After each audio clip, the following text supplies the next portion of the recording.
Sabe o que eu acho interessante? Se foi tão fácil a igreja inteira acreditar no homem, tu imagina quando vier o anticristo, hein? Ele não teve trabalho nenhum, cara, pra fazer. Pelo contrário,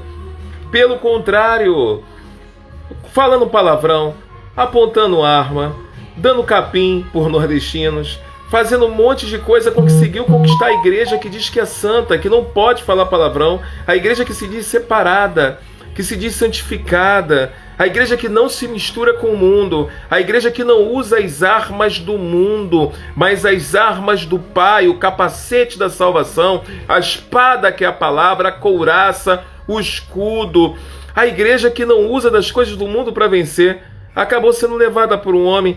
Você acredita agora, se vem o anticristo, que de fato utilizará dos pontos específicos, até mesmo da lei, para poder chamar a atenção, a ganhar a atenção? Você imagina, quando você vê esse número enorme de pessoas em o nome de Jesus Cristo apoiando, você vê o quão longe essas pessoas estão do conhecimento bíblico. Não estou falando por apoiar um homem, mas por apoiar coisas erradas e formas erradas. Não sei se vocês estão conseguindo entender.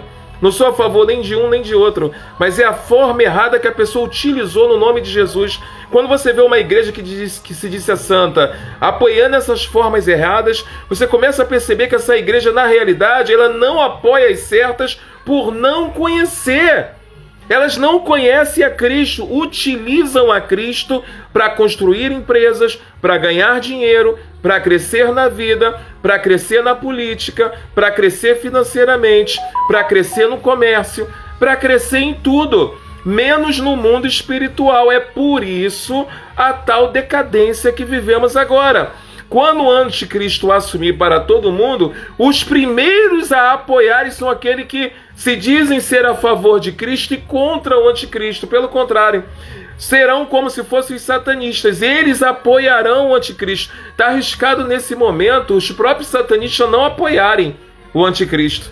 Chega na hora e fala, não, esse daí eu não vou apoiar não, que está totalmente fora. Está arriscado aqueles que são chamados de mundanos e desigrejados não apoiarem, falar isso está errado. A Bíblia não diz assim. E aqueles que andam com a Bíblia enorme na mão, que todos os dias estão em cultos de oração, que dizem ser membros dizimistas e tudo, não todos, mas está arriscado eles apoiarem, baterem o pé no chão e falar, é Jesus mesmo, ele voltou, ele é o meu Senhor. Depois disso tudo que passamos, nós não temos mais nenhuma sombra de dúvidas de que aqueles que se dizem que estão na igreja não são igreja. Aqueles que se dizem que estão no altar não são o altar para Deus. Aqueles que se dizem estar na casa de Deus não são a casa de Deus, pois Deus não habita em templos feitos por mãos de homens.